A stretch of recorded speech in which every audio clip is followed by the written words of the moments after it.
Boa noite. Um crime que chocou o Brasil e o mundo, o assassinato da vereadora Marielle Franco. Mais avançam as investigações, mas este mesmo crime desperta a sociedade para um problema que ameaça deixar as cercanias do Rio de Janeiro estendendo-se por todo o país. A atuação das milícias. São grupos autoritários formados na ilegalidade sob o pretexto de proteger comunidades periféricas da ação de bandidos e que hoje, além de extorquir moradores e pequenos comerciantes, têm muitos interesses políticos e econômicos. As milícias são tema de hoje do Opinião Pernambuco. Participam do nosso programa o professor do Departamento de Sociologia da UFPE, José Luiz Raton, a advogada e também professora da Universidade Federal de Pernambuco, Liana Cirne Lins, e ainda o cientista político Túlio Velho Barreto. Boa noite e muito obrigada pela presença de vocês hoje aqui no Opinião Pernambuco. Raton, em que contexto surgem as milícias no Rio de Janeiro? As milícias no Rio de Janeiro constituem um processo que é mais antigo do que a gente pensa. Então, as milícias no Rio de Janeiro elas estão diretamente relacionadas à existência de grupos de extermínio no Rio de Janeiro. Então, não é possível pensar as milícias hoje, nem os seus similares fora do Rio de Janeiro, sem entender a existência dos esquadrões da morte, dos grupos de extermínio, que fazem parte da paisagem das grandes cidades brasileiras, das regiões metropolitanas brasileiras, há pelo menos 50 anos, né? Desde os anos 60 é possível percebê-los. Mas elas têm uma nova, digamos, uma nova roupagem, uma nova fase do ponto de vista organizacional, construindo processos de extorsão, como você diz, no sentido de garantir, a pretexto de evitar o crime ou a insegurança, de garantir um tipo de ordem nessas comunidades em que o Estado está presente de forma absolutamente provisória, incapaz, não garantidora de direitos, nesses espaços, construindo uma ordem privada, perversa, construindo mecanismos de terror. Lembrando que as milícias, elas carregam uma dimensão que é ao mesmo tempo pública e privada, porque são agentes públicos, é parte do Estado que está ali. Né? Então, nós temos que pensar agentes prisionais ou ex-agentes prisionais. Nós não estamos falando de todos os agentes prisionais, nós estamos falando de parte deles, de parte de policiais civis e militares, de bombeiros. Então, nós temos um conjunto de integrantes de carreiras do Estado e nós temos que pensar que não existiriam milícias, no sentido que existem, sem uma dimensão política, elites políticas locais e que começam a ter uma autonomia que se articula em nível estadual e até nacional. Nós podemos pensar hoje que no Congresso Nacional nós temos representados no Congresso Nacional interesses das milícias e isso é muito perigoso para a democracia. E, efetivamente, a construção de processos democráticos, ela deve garantir o Estado como uma instância de mediação pública de conflitos e não de reprodução de padrões de violência contra os grupos mais instituídos. A gente tá observando aí um poder paralelo com essa atuação das milícias. Como foi, de certa forma, ali na época da ditadura militar, chegou um momento que a tortura se constituiu como um poder paralelo no Estado brasileiro? Eu pergunto para você se é um poder paralelo. Há uma fala do hoje presidente Bolsonaro e então deputado federal, um discurso no plenário da Câmara Federal, em que o Bolsonaro diz que enquanto não houver pena de morte no Brasil, o crime de chacina, ele é necessário. Foram inúmeras falas do Bolsonaro elogiando a existência das milícias. Eu acho que essa fala do Bolsonaro, ela é bastante simbólica do imaginário de quem apoia a ação desse tipo de grupo. Como o Raton falou, eles instituem uma ordem onde falta o Estado. Eu não sei se a gente pode considerar como Estado paralelo, porque a pergunta é: há Estado formal nas áreas de atuação? A polícia atua como fator de segurança? Você está falando aí de uma falência das políticas públicas na área de segurança, é isso? Não só disso, mas de serviços públicos em geral. Porque as milícias não atuam apenas como uma segurança privada que atua completamente na ilegalidade, descumprindo a lei, justamente porque não temos pena de morte e outras penas que as milícias aplicam nessas comunidades, que são crime de tortura, crueldade de toda forma, assassinatos, mas também serviços de gás, serviço de transporte, estão vinculados a essas grilagem, aluguel de imóveis, de terra, tudo na irregularidade, tudo na ilegalidade, tudo na base da extorsão. Então, não só a segurança, mas os serviços públicos também são, não sei se dá para dizer prestados, porque são impostos. Impostos não no sentido de taxação, mas de imposição. Eles são impostos porque não há possibilidade, e também a atuação dessas milícias na receptação de mercadorias roubadas. É um grande comércio, não é só um Estado paralelo, mas é uma economia paralela, é um comércio paralelo que tem como fundamento a violência. E a Marielle cruza esse caminho justamente no momento em que ela começa a denunciar a grilagem, que era um dos mecanismos de maior rendimento para essas milícias. Então, se a gente vai chamar, não sei qual vai academicamente, como o Raton e o Túlio veem a questão como Estado paralelo, mas me parece que não há um Estado ali. E também não há outros mecanismos formais de economia. A milícia se impõe excluindo todas as outras formas de organização econômica, etc., etc., que possam atuar dentro da legalidade. Túlio, duas perguntas para você. Se as milícias têm padrinhos políticos, se as milícias têm força hoje para eleger vereadores, deputados, prefeitos, enfim. Bom, Estela, eu acho que Raton já apontou um pouco, né, nessa perspectiva da associação entre as milícias, com todas essas características, né, traçadas por Raton e Liana, com a área política. Né? Não haveria, no meu entendimento, não sei se Raton e Liana concordam, não haveria milícia se não tivesse uma associação com a política. Né? Porque, enfim, esses são os que vão garantir o modo operandi, né, das milícias, onde elas atuam.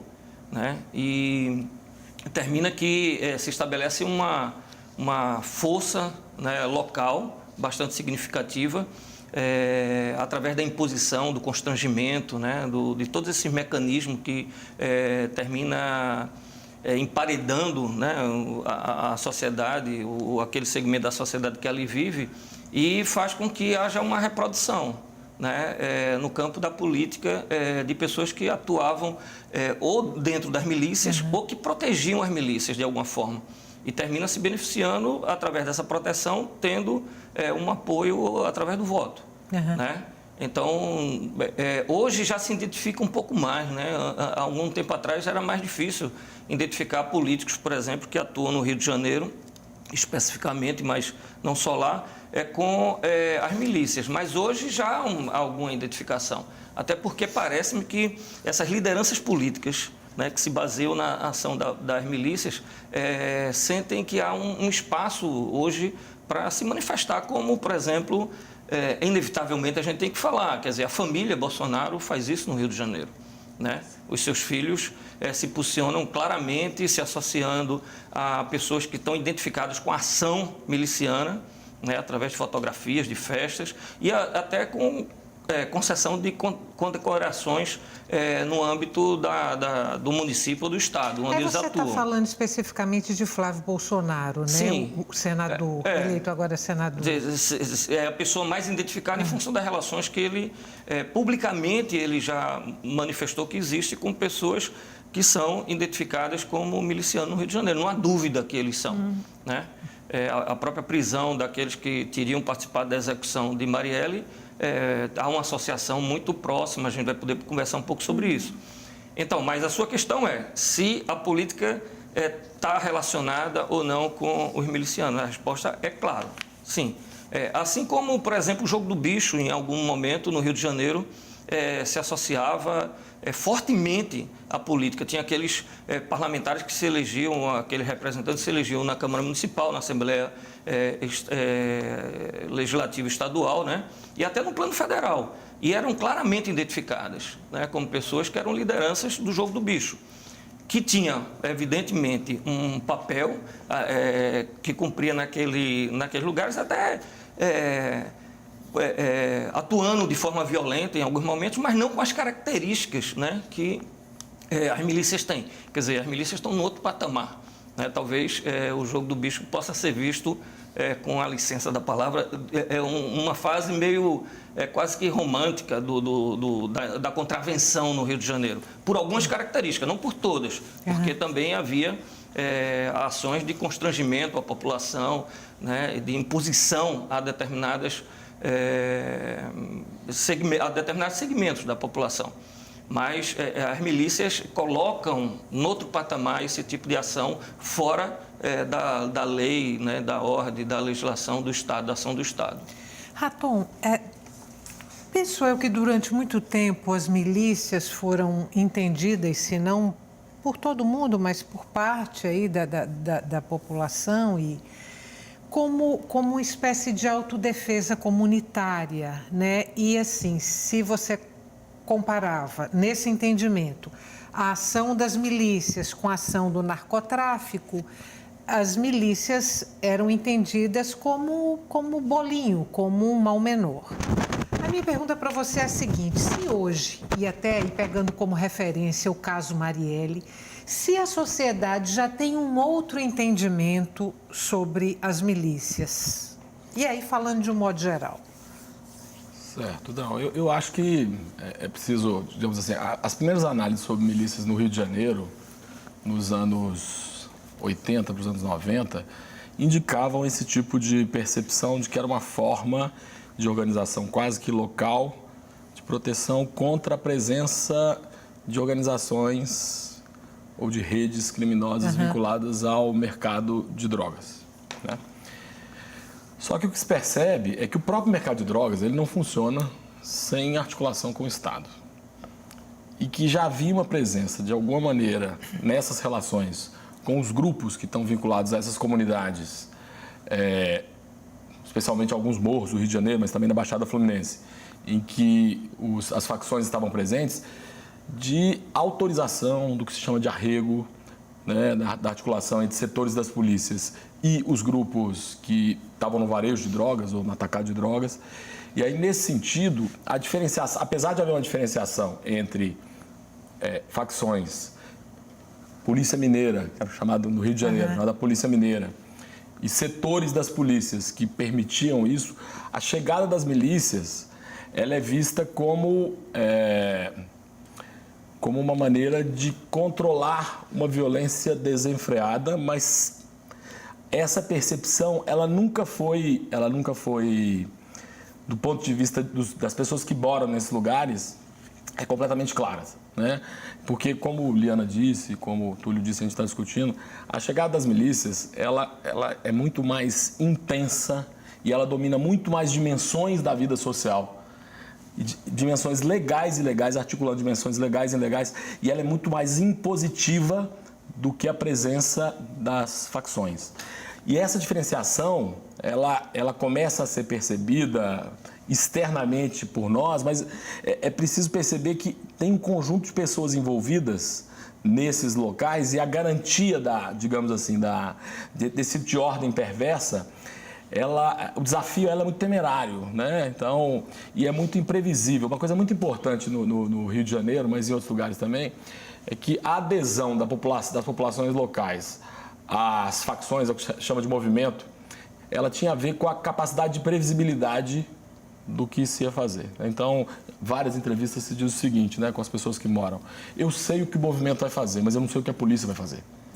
Então, num contexto de sobrevivência, eu vou aderir, se me mandarem pintar minha casa de uma cor, eu pinto, porque eu sei que se eu pintar eu estou protegido.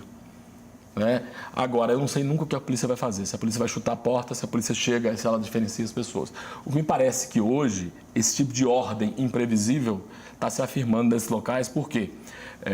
Você fala também em relação às milícias. As milícias. A chegada das milícias, ela impõe, digamos, um conjunto de disputas sem resolução muito clara, tentando articular o que é Estado com o que não é Estado e abrangendo todas as dimensões da vida social. Resta a essas pessoas um tipo de obediência ou abandonar esses lugares. Então, o fenômeno das milícias, para mim, é muito mais perverso.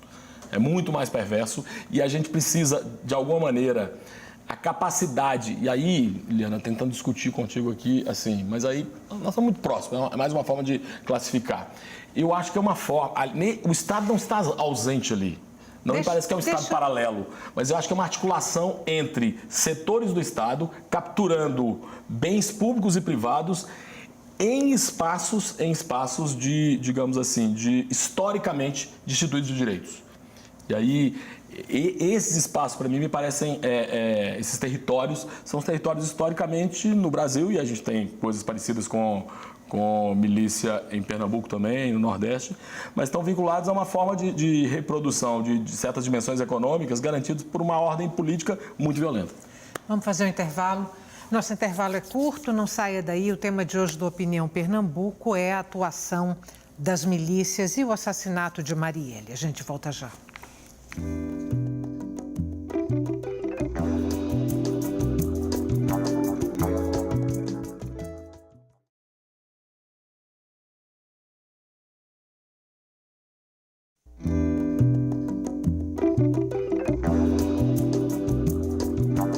Estamos de volta com Opinião Pernambuco. O tema de hoje do nosso programa é a ação das milícias no Brasil, grupos autoritários formados na ilegalidade e que hoje aparecem envolvidos em vários crimes, entre eles o assassinato da vereadora Marielle Franco.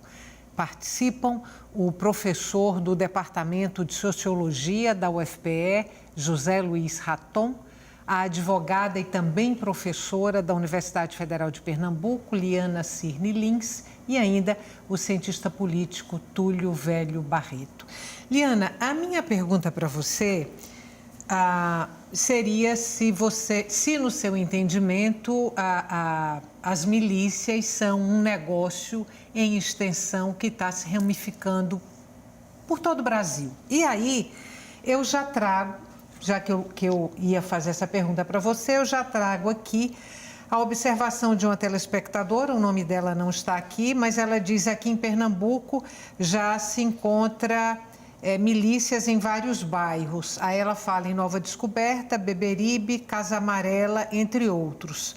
Todos são dominados pelas milícias, é o que a telespectadora traz aqui para o programa. Eu não tenou dados para responder a pergunta da espectadora. Infelizmente, eu vou pedir para que o professor Túlio ou o Raton respondam. Mas, em relação à sua pergunta original e também dialogando com o que foi colocado antes, eu acho importante a gente compreender esse cenário de tamanho crescimento, sim. Dessa atuação, a ligação com a política e, mais do que isso, a ligação com a polícia. Então, no próprio assassinato da Marielle, as armas utilizadas eram da Polícia Militar de São Paulo. E a gente sabe que é interessante, né? A gente fala de um não-Estado mas a gente tem agentes do Estado atuando fora do Estado e fora da legalidade. Justamente os agentes do Estado, que seriam os responsáveis pelo cumprimento da legalidade, atuam naquelas áreas, negando o Estado e negando a legalidade. Então, é muito grave isso. Vejam que linha tênue. Por acaso, segunda-feira, no Estelita, falando agora de Recife, no Estelita houve um conflito muito grande à tarde. Você fala do momento que se tentou fazer a demolição ali dos armazéns. Um momento depois houve um conflito entre o segurança e os militantes. Eu estava gravando um vídeo explicando juridicamente quando me vi ali dentro do conflito, porque foi tudo muito rápido. E daí eu percebi que a segurança levanta a camisa, coloca a mão na pochete e tinha uma arma.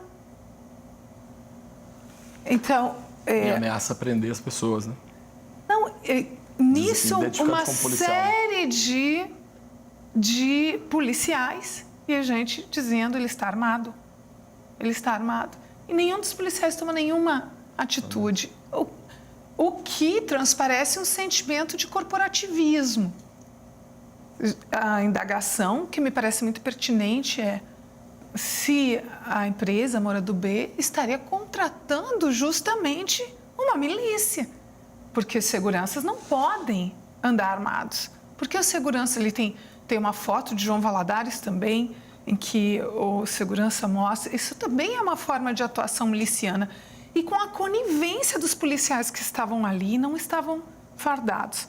Mas voltando para o caso do Rio de Janeiro, que me parece que, né, é o exportador desse modelo de ilegalidade. A relação com os políticos e com o Estado é muito profunda.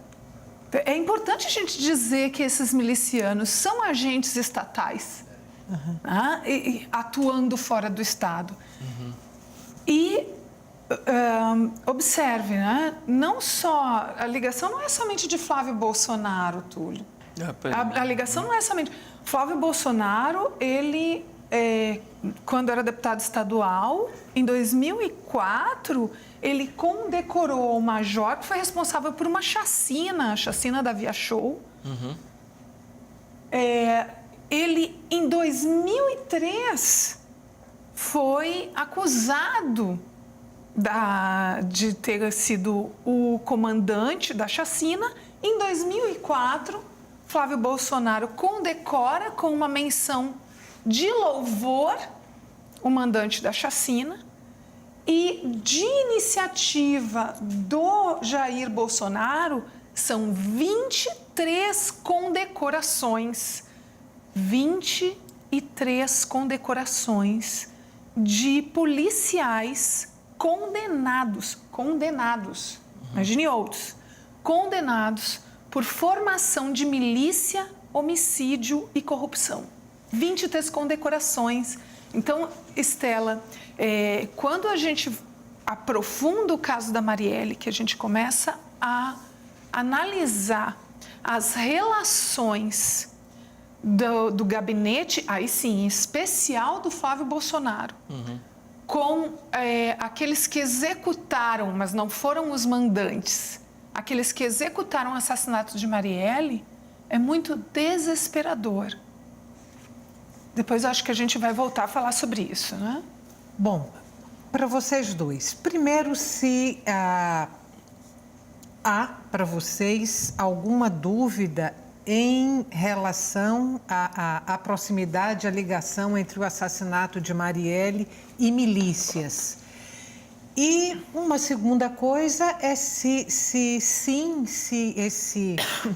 essa maneira de atuação, esse poder paralelo ou não, esse modelo perverso, né, que é a expressão que você usa, se isso é um modus operandi em expansão no Brasil. E como esse quadro, porque aí acho que tem que fazer parte do nosso debate, como esse quadro pode ser revertido. Uhum. Que isso casa um pouco com a questão da telespectadora, né? Eu acho que foi uma telespectadora que chamou a atenção, né? Bom, talvez a Raton tenha dados sobre isso, porque, enfim, coordena um núcleo, né, que trabalha com essa temática. Então, depois ele pode aprofundar. Mas eu acredito que esse é um modelo que vai se reproduzir, está se reproduzindo aos poucos no país inteiro. Quer dizer, a gente fala do Rio de Janeiro porque, enfim, há uma concentração ali nas favelas, naqueles territórios, né? Há uma concentração, há uma tradição de atuação de grupos paramilitares ou agentes do Estado que atuavam dentro de facções, etc. E aí termina dando origem a essa coisa que a gente chama as milícias, aí como o Raton apontou. Então, no Rio de Janeiro tinha toda uma configuração que, vamos dizer, propiciou mais condições para que surgisse aquele fenômeno lá, mais do que, por exemplo, identificar São Paulo com as milícias. Não que não tenha, mas ficou bem identificado com o Rio de Janeiro. Então, penso que no Nordeste, em Pernambuco, essa coisa tende a sair se reproduzindo. Se a gente não tiver uma política consequente, né, na área da defesa social, da segurança pública de um modo geral. Então, acho que é inevitável. Quer dizer, é inevitável. É inevitável dadas as condições hoje, falta de política, né, voltada para esses segmentos. Agora, as milícias elas ganharam uma dimensão grande a partir da execução da Marielle, né, que eu acho que aí ultrapassou, né, Raton, o campo acadêmico, né, daqueles que trabalham do ponto de vista como objeto de estudo a violência, e na área de direito também aqueles que se debruçam sobre a legalidade, né, e a atuação de grupos fora dessa legalidade, né. Mas, então, a partir da morte, da execução da Marielle, e em função do quadro político que se estabeleceu no país, a ascensão desse grupo, né, que é vinculado à família Bolsonaro e que tem vários membros da família envolvidos, né, como Liana chamou a atenção já há alguns anos, envolvido com milicianos, né, com proximidade com esses milicianos. Então, e as próprias manifestações públicas que esses membros da família Bolsonaro, ao longo desses anos, vinham apresentando, se manifestando claramente a favor da atuação das milícias. Há gravações em que se reporta diretamente a ação das milícias, né? E que, enfim, como o Raton falou, está baseada no medo, né?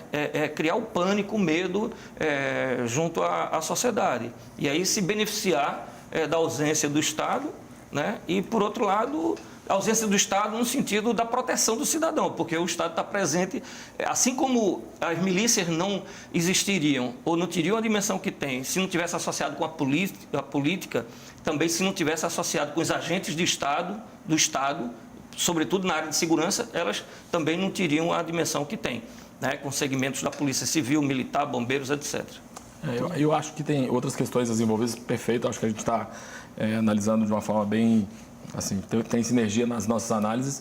Eu acho que tem algumas questões que são importantes. Primeiro, o que mais parece com o projeto das milícias no Brasil, fora do Brasil, são as Filipinas. Nós vamos olhar para Rodrigo Duterte, o presidente das Filipinas. Nós vamos analisar o que está acontecendo naquele país e o conjunto de execuções extrajudiciais e judiciais de um candidato que chega à presidência da República querendo acabar com o crime. Então, nós temos que olhar para as Filipinas e um modelo autoritário que supostamente é capaz de lidar com o crime acabando com ele. Só que esse conjunto de execuções, ele atinge exatamente aquelas áreas das pessoas mais destituídas de direitos no contexto das Filipinas. Então, nós precisamos pensar, o contexto das Filipinas é parecido porque ele envolve também dimensões da entrada de grupos violentos com a entrada de, digamos assim, de espécies de formas de construção de uma religiosidade nessa área que é muito moralista, o que reproduz alguns padrões brasileiros também, né? Então, nós temos que olhar para as Filipinas porque nós estamos muito perto do que está acontecendo ali. Acho que outra coisa importante a ser dita, no caso de Pernambuco, o que a gente precisa pensar é o seguinte: há alguma coisa parecida com a milícia, como a telespectadora menciona, mas acho que nós estamos no nível organizacional ainda anterior ao que existe no Rio de Janeiro. Né? Anterior ao que existe no Rio de Janeiro. Existe um caso específico que transitou em julgado aqui em Pernambuco relacionado ao ataque de um policial militar a um oficial e que foi tratado, me parece que no Agreste de Pernambuco, que é um caso, assim, de alguma forma exemplar dessas possibilidades de controle desse tipo de mercado da violência, da política e de mercados ilícitos. E no caso do Rio, nós temos que perceber que isso está disseminado dentro do Estado. Então, nós vamos ter a morte da juíza Patrícia Scioli, ela já está relacionada com policiais associados a milícias e há alguns anos atrás. Nós temos que olhar para o Espírito Santo, o estado vizinho, Rio de Janeiro, né, que é um estado onde nós temos a presença de um conjunto de dimensões quase mafiosas, organizando Assembleia Legislativa, Tribunal de Justiça, setores do Ministério Público, polícias e, digamos assim, a construção desse conjunto de execuções extrajudiciais que transformaram o Espírito Santo, que tem indicadores sociais altíssimos, num estado muito violento, hoje menos violento que já foi, mas muito violento. E nós temos que pensar, no caso do Rio de Janeiro, mas isso não é apenas do Rio de Janeiro, mas do Brasil, da América Latina em geral, nós podemos ver isso na Colômbia, nós podemos ver isso no México. Essa articulação, por exemplo, conselheiros do TCU, alguns juízes, tanto do nível da primeira instância quanto da segunda instância. Então, digamos, é um conjunto de articulação dentro do Estado.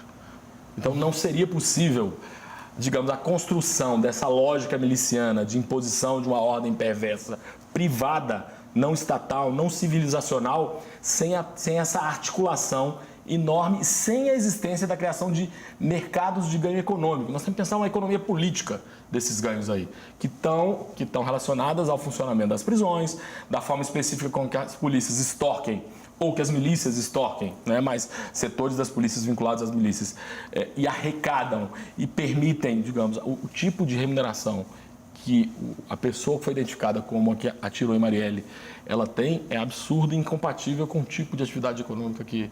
Então, nós temos um conjunto de... Nós estamos descobrindo um véu, né, que é um véu que está mostrando um tipo de funcionamento da sociedade brasileira absolutamente contrário, perverso, contrário ao que a gente vê. Né? O brasileiro é um povo pacífico. Né? E a atuação de Marielle na CPI das milícias, quando assessorava Marcelo Freixo, ela me parece que representa um campo civilizacional, um campo de projetos políticos, que estava se opondo a isso no caso do Rio de Janeiro e que parece, como no caso das Filipinas, ser objeto, esse campo político, objeto da atenção, que não é apenas na política local, mas de concepção de mundo, que tem provocado esse tipo de reação violenta que a polícia, que é o espaço do diálogo, a política, que é o espaço do diálogo, é o espaço, né, da resolução de conflitos, ela deixa de ser esse espaço porque ela passa a ser o espaço da violência, da imposição da violência. E aí o fenômeno miliciano me parece muito problemático. Vou fazer mais um intervalo. A gente volta daqui a pouquinho. A ação das milícias e o assassinato da vereadora Marielle Franco no Rio de Janeiro é o assunto que está sendo discutido hoje aqui no Opinião Pernambuco. Até já.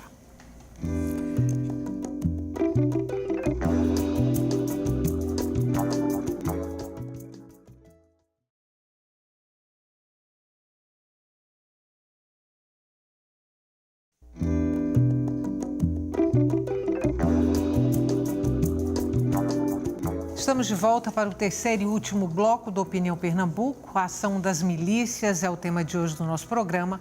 Participam o professor do Departamento de Sociologia da UFPE, José Luiz Raton, a advogada e também professora da Universidade Federal de Pernambuco, Liana Cirne Lins, e ainda o cientista político Túlio Velho Barreto.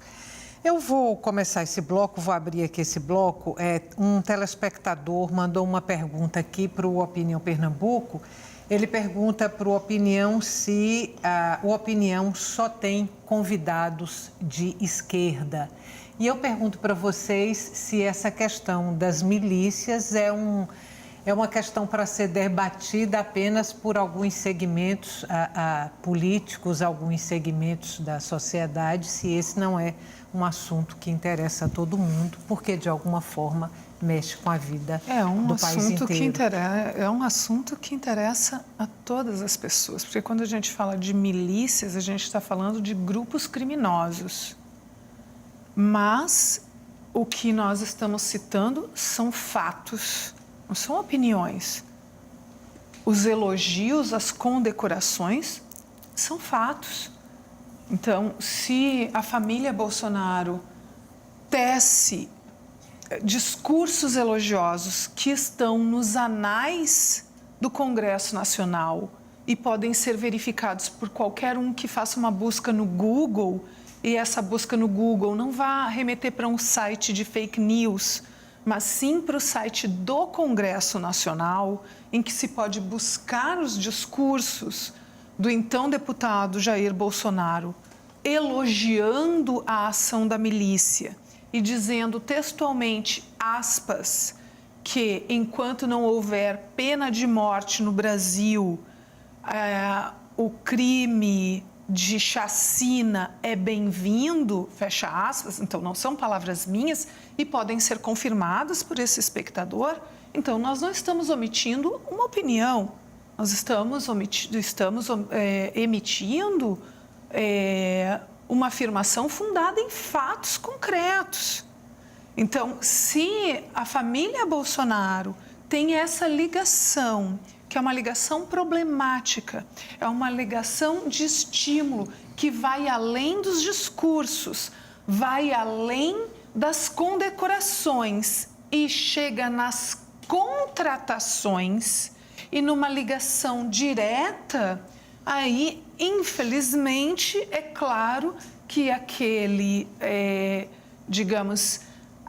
cidadão que se posiciona pró-Bolsonaro, se ele for um apoiador passional, que coloca a sua paixão acima da sua razão, ele vai, talvez, se incomodar e vai achar que essa análise é uma análise esquerdista, entre aspas. Mas, se colocar uma visão crítica sobre os fatos que estamos mencionando e que são facilmente constatáveis e qualquer um pode confirmar fazendo uma rápida pesquisa nos mecanismos de busca, quando a gente fala de contratações da família Bolsonaro, de membros importantes das milícias cariocas, isso é um fato muito grave. Então, tomemos como exemplo o grupo miliciano Escritório do Crime, que é talvez um dos mais importantes e que atuava ali na zona oeste do Rio, justamente a zona onde ficam as comunidades em que a Marielle atuava. Ora, o Escritório do Crime tem como seu mandante principal o capitão Adriano Nóbrega. E a mãe e a esposa desse capitão eram contratadas do gabinete do Flávio Bolsonaro por mais de 10 anos. Eu não disse 10 dias e eu não disse 10 meses, eu disse 10 anos em que a esposa e a mãe do capitão Adriano Nóbrega, principal nome do grupo Escritório do Crime, trabalhavam nomeadas formalmente como servidoras públicas do Estado do Rio de Janeiro. Então, e mais, né, quando a gente vê a ligação da mãe desse capitão, que é a Raimunda Nóbrega, diretamente com todas as transações econômicas apontadas como irregulares no relatório da COAF. Então, vejam que a ligação é uma ligação moral, porque você tem uma trajetória consistente, pelo menos de 2003 para cá, expressamente a família Bolsonaro elogiando a ação das milícias, condecorando milicianos, contratando em seus gabinetes membros dos grupos milicianos, envolvendo esses grupos milicianos nos esquemas financeiros irregulares e ilegais. E vamos adiante, porque quando a polícia prendeu os suspeitos da execução, que não são os mandantes ainda, o Rony Lessa e o Elcio Vieira, nós descobrimos que um deles tinha relação com Bolsonaro a ponto de posar em fotos juntos e o outro era vizinho num condomínio de luxo. Num condomínio de luxo que, como o Raton apontou, não é um estilo de vida que um policial aposentado, um ex-policial, pudesse bancar um condomínio de casas milionárias. Deixa eu fazer uma pergunta para vocês agora. Vocês acreditam, já que a gente está associando aí a atuação das milícias ao caso de Marielle Franco, vocês acreditam numa solução para o caso num futuro muito próximo? Acho difícil. Foi um ano para se chegar aos executores, né? Ao motorista do carro e ao atirador. Faltam os mandantes. A minha pergunta é se vocês acreditam numa solução para o caso num futuro próximo. O que eu acho assim, nós não sabemos em que nível que esses mandantes estão. Então, esse é um debate, acho que é um debate factível. Nós não sabemos se isso está num nível elevado da política ou da economia, digamos, do Rio de Janeiro, do país, ou se isso está colocado em níveis intermediários. O acompanhamento da investigação sobre o caso mostra que havia um grupo interessado em plantar falsas pistas, né, que desviassem a atenção dos possíveis reais mandantes. Mas isso coloca a possibilidade dos mandantes no nível intermediário, numa disputa dentro da Assembleia do Rio de Janeiro, da Câmara de Vereadores do Rio de Janeiro. Da Câmara de Vereadores. Da Câmara de Vereadores do Rio de Janeiro. E aí, dois tipos de ligação com políticos locais vinculados a esses territórios mencionados aqui no debate. Nós não sabemos. Eu acho que a chance é muito menor quanto mais alta forem as ligações com os mandantes. Se o caso for parecido com alguns casos que a gente pode pensar assim, por vezes eu pensei que podia ser uma espécie de Rio Centro, em que setores intermediários de uma certa organização resolvem fazer por conta própria aquilo que eles pensam que é o espírito do tempo naquele momento e quer impedir algum tipo de progresso ou de avanço daquele tipo de posição política. Então nós temos assim, um sargento, um capitão atuando em nome próprio que não está vinculado necessariamente a orientações institucionais que vêm de cima, né? Nós não sabemos exatamente isso. Então me parece que a capacidade de investigar e de solucionar isso depende do nível e da quantidade, digamos, da quantidade de relações para o alto que esse assassinato, esses dois assassinatos carregam. Mesmo com a repercussão internacional que teve, Túlio, porque, assim, lembrando agora rapidamente, o Papa ligou para a mãe de Marielle Franco, alguns meses depois recebeu a mãe de Marielle no Vaticano, alguns artistas também de projeção internacional se colocaram publicamente sobre isso, capas de jornais e revistas no mundo inteiro. Ainda com essa repercussão internacional, você acha difícil se chegar a uma solução? E várias manifestações internacionais onde a presença de Marielle é muito forte, né? E até designar ruas em alguns países, em algumas cidades, ou a colocação de placas com o nome dela, né? Aquela placa que simbolizou ali a luta para que não morresse, né, as ideias, não morressem as ideias de Marielle. A placa virou um símbolo, até porque ela foi rasgada, destruída, enfim, com a participação até da família Bolsonaro também, né, e o governador do Rio de Janeiro. Governador do Rio de Janeiro, quer dizer, pessoas que estão envolvidas com a política num determinado nível, que aí eu acho que Raton está coberto de razão. Quer dizer, quanto mais, né, elevado forem aqueles mandantes, os possíveis mandantes da execução de Marielle, mais difícil se resolver o caso. E acho que a analogia com o Rio Centro é muito feliz, né? Talvez a execução de Marielle, né? Dá para a gente falar de morte nem assassinato, né? Porque, enfim, é uma execução que foi realizada naquele momento. Talvez represente para esse contexto político o que o Rio Centro representou ali nos anos da redemocratização, quer dizer, final do regime militar e da ditadura militar e o início do processo de redemocratização. Né?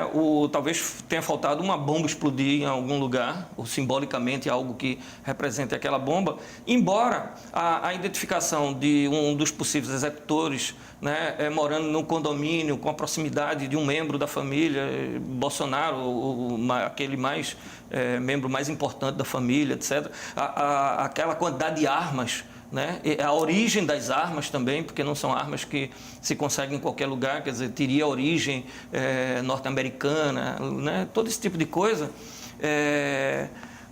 Isso aponta para uma dimensão enorme que deveria causar esse impacto que causa no Brasil, ou até maior, né? Mas que parece que fora do Brasil há uma comoção, né? Uma comoção, né, maior do que no Brasil, né? O fato de serem apresentados os dois possíveis participantes da execução de Marielle às vésperas do um ano daquele fato, quer dizer, é algo que também parece estranho, né? Porque, enfim, parece uma tentativa de dar uma satisfação à sociedade interna e à comunidade internacional de que há avanços na investigação. Mas aí parece também que depois da apresentação daqueles dois nomes, a coisa refluiu. Não quer dizer, a gente fala mais nisso, né? Não houve uma continuidade. Silêncio em torno disso. Eu acho que foram criadas várias cortinas de fumaça e acho assim que a gente tem que ficar atento ao fato de que houve afastamento do delegado que fez o anúncio das prisões. Chegou aos executores, A né? imprensa chegou a cogitar que ele teria sido afastado por ter confirmado que o filho do Rony Lessa, que é o vizinho do presidente Jair Bolsonaro, teria namorado o filho, o Eduardo Bolsonaro, salvo engano. Então, a filha do executor da Marielle foi namorada do filho do presidente Jair Bolsonaro. Outras coisas que não são críveis, fogem da razoabilidade.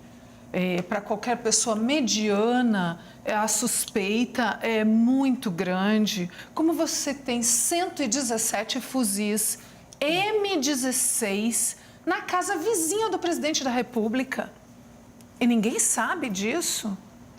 Ninguém sabe disso. Quer dizer, com todas essas relações, alguém escreveu, agora não estou me lembrando onde eu li, alguém escreveu, ora, se fosse investigar aquele condomínio, talvez encontrassem os chefes da milícia do Rio de Janeiro, todos. Né? Então, é assustador, é assustador.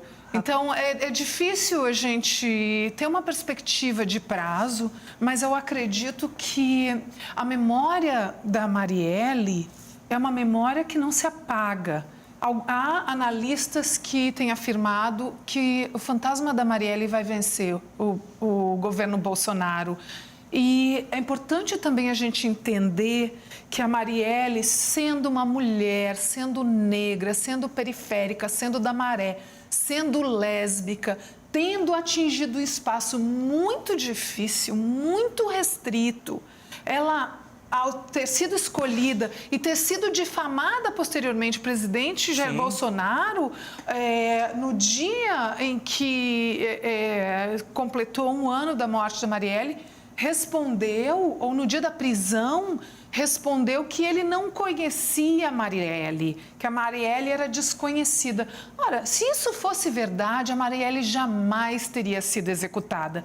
Ela era uma notável e a execução da Marielle, a gente também tem que entender que é um ataque à negritude que alcança esferas de poder. Estou no finalzinho do tempo e vi que você está querendo falar. Então, eu acho que, assim, na mesma linha do Túlio da Liana, acho que é um crime contra a democracia, é um crime contra o Estado de Direito. Nós temos que pensar isso aí. E, respondendo à pergunta do telespectador, vários políticos de centro e de direita comprometidos com a ideia de que a vida é um bem maior se posicionaram contra.